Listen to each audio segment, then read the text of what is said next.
This is Bob Browner with Community Coronavirus Update number 102, and the themes today are Omicron's here. Most scenarios are predicting increasing hospitalizations, so get your vaccine as soon as possible.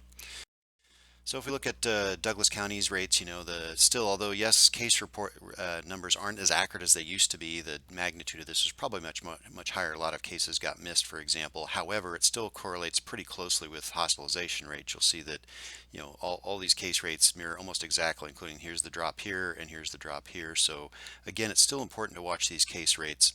I think this is the nicest visualization of it is these two slides. Lincoln, Lancaster County, same thing. We had a peak, a little drop, another peak, a little drop, same thing. So you see hospitalizations do the same thing. And because they isolate out both within county hospitalizations versus transfers, you can kind of still verify that a lot of that's the same. And then whatever capacity is left over is to try to help those around us. Omicron, boy, did it come faster, I think, than everybody really thought. On the East Coast, it's already 75 to 95% of cases. Even here in Region 7, which is us, we went from 1.3% Omicron the week ending December 11th to 30.6% the end of the week ending December 18th. So within a week, that's a pretty big increase. So of course, that's a few more days later than that. So it's probably likely that more than half of our cases right now are already Omicron. And then the problem we're finding now is that it looks like a lot of our monoclonals won't work against Omicron. So we're losing one of the tools in our toolbox that would help prevent hospitalizations and death at unfortunately about the worst time. There's been a number of projections going forward. This one from McKinsey and Company. There's some others. I think Dr. Caitlin Genelina mentions one from the University of Texas in her update, which we'll talk a little bit in a bit. But pretty much a lot of experts are predicting that we're going to have an increase in hospitalizations this next 6 months, probably worse than the last 6 months, which is unfortunate. So I am really very concerned that we may hit crisis standards of care in the first or second week of January. So just like we had that big surge after Thanksgiving from all the family gatherings, I think you'll have that and more so. Plus you've got Omicron, plus you've got some other things going on. So I suspect a week or two after January we'll have a big run on hospitalizations.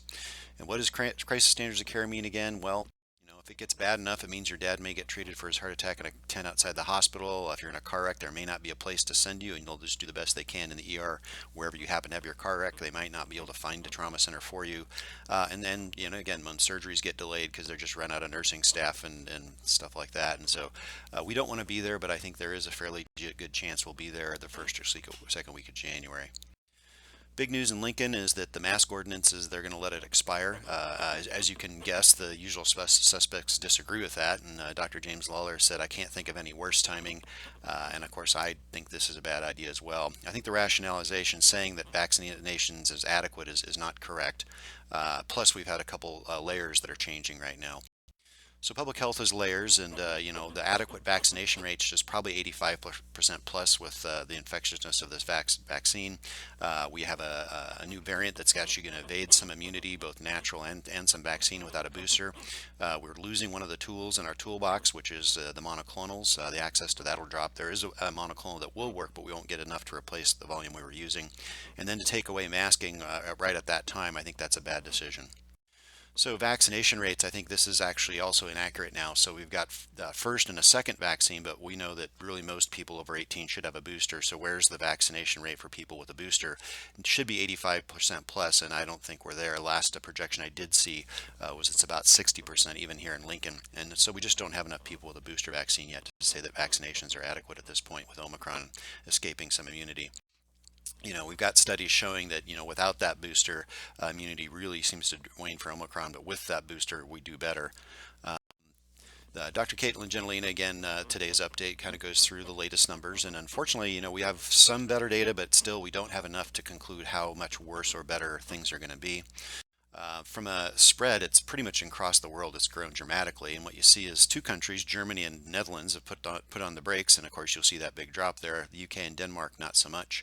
I don't think we need to do lockdowns like Netherlands. I think we have enough with vaccinations and masks to stop this, but I guess we're taking masks away to some extent. I wish we would do a green pass. United Kingdom announced they were putting that in place. Hopefully that'll help them stop things.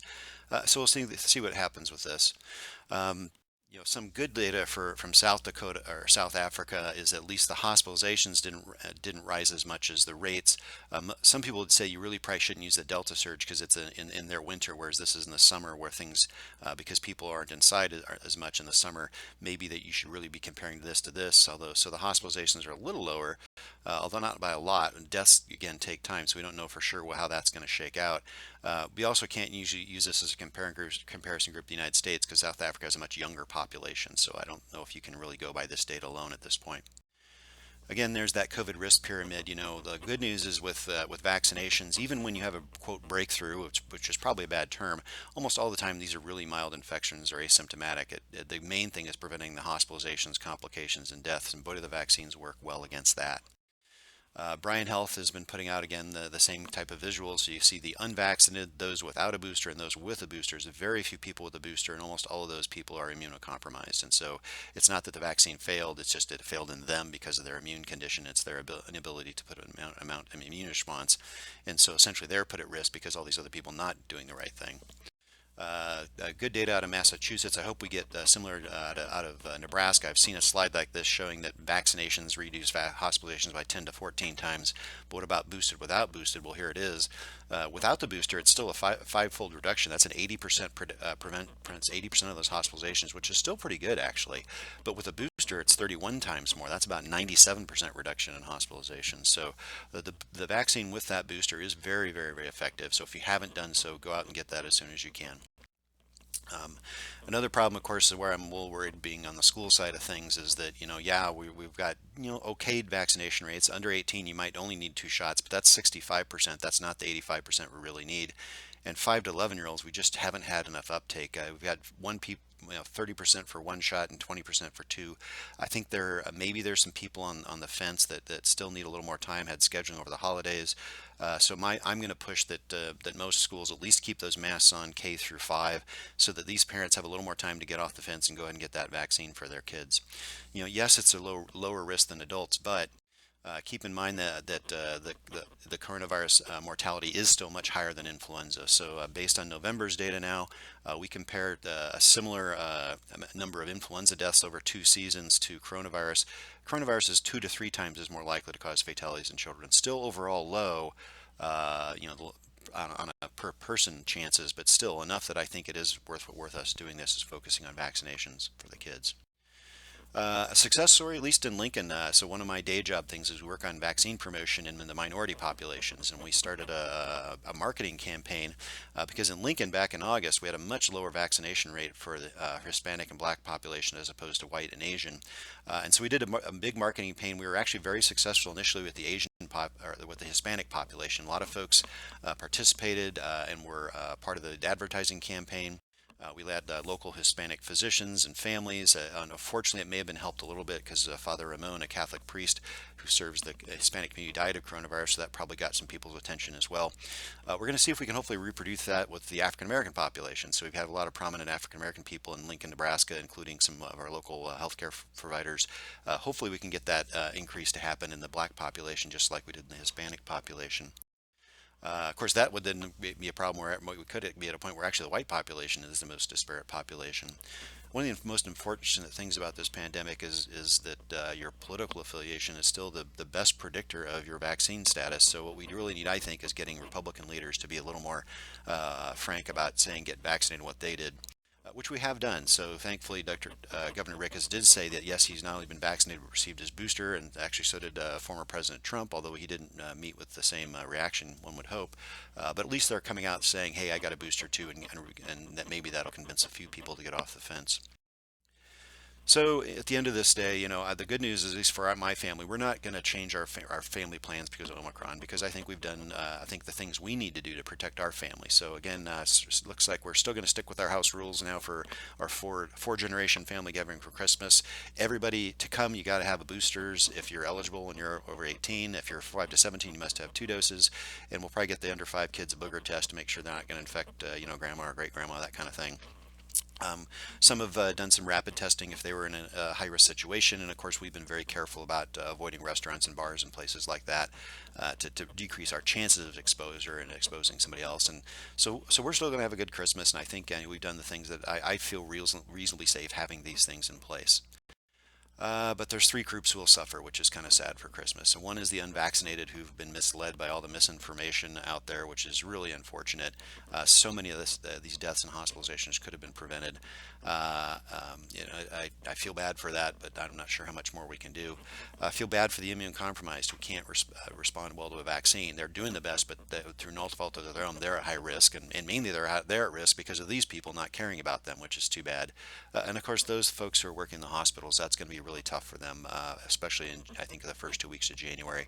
So if you know somebody in the hospital works in the hospital, really thank them for their service because they've done so much to care for everybody else, even though unfortunately there's a large part of the population doesn't seem to care for them. But take your time to say thank you to those folks. Yeah, and then the thing is, yes, and I've already gotten emails about this. What someone in my family is immunocompromised. What am I going to do with Omicron and the mask ordinance going away? Well, you can't control everything, but control what you can control, and that is vaccinate as many people as possible around them. And maybe if you have to isolate from non-vaccinated people, that's just what you got to do. And if you just got to be in places, step up to a better mask. The better masks really do work. My wife has been seeing patients the entire pandemic and has not gotten coronavirus, as many physicians, even pre-vaccine. And so wearing a good mask is actually pretty effective. The plain masks, yes, that needs everybody to wear it because the primary focus for those masks is source control, meaning the person infected not infecting everybody else because it reduces concentration. But you start getting to a better mask like a KN95 or N95, those are actually pretty effective. And so those are readily available. And if you're going to be in a place and you can't control everybody around you, well, the family members who live with someone who's immunocompromised, please wear those masks because I think that would make a difference. So hopefully this is helpful to you. Again, this is what I do for a living, so you can kind of verify who I am and where I am, what I do. But again, disclaimer: these are my opinions, not necessarily those of the folks I work with and for.